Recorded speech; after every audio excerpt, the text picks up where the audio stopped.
Assalamualaikum dan selamat datang ke Mazmi Technologies. Okey, untuk video kali ni kita nak bercerita tentang satu benda yang banyak sangatlah kita jumpa. Kat mana-mana kita pergi pun kita boleh nampak benda ni. Benda apa tu? Okey. Perasan tak kalau kita pergi hotel? Kalau dulu kita nak pergi hotel, apa kita kena buat? Pergi jumpa resepsionis, minta kunci.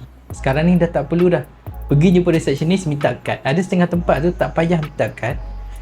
Key in saja dekat dia punya entah komputer kat depan tu, pergi depan pintu, tulis je number. Jadi apa yang menyebabkan pintu tu terkunci? Apa mekanikal dia? Apa alat dia? Okey, untuk video kali ni kita nak cerita pasal benda tu. Okey, itu adalah solenoid. Apa itu solenoid?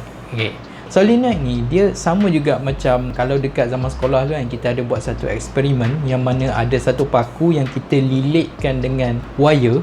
Bila kita letakkan voltan ataupun kita sambung dengan bateri, paku tu melekat. Maksudnya daripada wire tu dia bertukar menjadi magnet. Dia sama juga. Okey, kat sini kita ada beberapa jenis solenoid yang aku boleh tunjuk lah. Okey. Di antaranya, ini adalah solenoid yang biasa kita pakai dekat pintu. Okey, macam mana solenoid ni berfungsi? Satu dekat sini kat drawer, satu lagi dia punya solenoid lah. Bila kita tutup, solenoid on, dia akan lock. Maksudnya pintu tu tak boleh buka ataupun apa-apa peralatan kita tak boleh nak buat keluar lah. Okey, yang ni. Seterusnya kita ada solenoid yang macam ni. Okey, solenoid ini biasanya kita banyak sangat jumpa dekat water filter. Sebagai contoh macam Kowei, Kuku ataupun apa-apa lah water filter yang ada. Okey, dalam ni dia ada satu magnet coil dan dekat sini dia punya valve.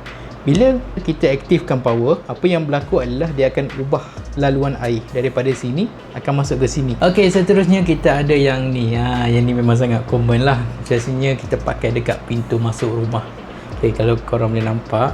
Okey, kalau korang boleh nampak, yang ni jenis dia adalah memang sangat banyak kita nampak. Biasanya kita pakai untuk pintu masuk rumah. Bukan setakat pintu lah, apa-apa benda yang nak keselamatan dan sebagainya kan. Okey, kita pakai yang jenis macam ni. Tapi biasanya ni untuk pintu masuk lah. Adakah solenoid ini dia punya voltan dia sama? Tak juga, sebab kadang tak semua solenoid ni dia ada voltage yang sama. Ada setengah solenoid yang pakai 3 volt, ada yang 5 volt, ada yang kalau macam ni 12. Okey, tengok yang macam ni kecil tau, tapi ni 12. Tak semestinya besar pakai voltage yang besar. Okey, kalau macam ni, nampak ini besar, tapi yang ni 3 volt. Tapi bila kita nak bermain dengan solenoid, apa yang penting, paling penting lah yang kita kena tahu adalah apabila kita letakkan voltan dalam ni, dia akan hasilkan charge tau. Charge ni sangat bahaya sebab charge ni kadang dia akan patah balik dan merosakkan kita punya microcontroller ataupun kita punya power supply. Jadi benda yang paling penting adalah kita perlu ada satu diode kat tengah ni. Okey, nama dia ada flyback diode. Fungsi dia adalah untuk membenarkan arus ni mengalir pada satu arah sahaja.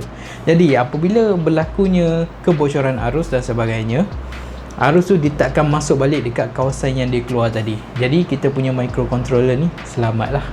Jadi rasanya itu saja untuk video kali ni. Hari ni kita bercerita pasal solenoid.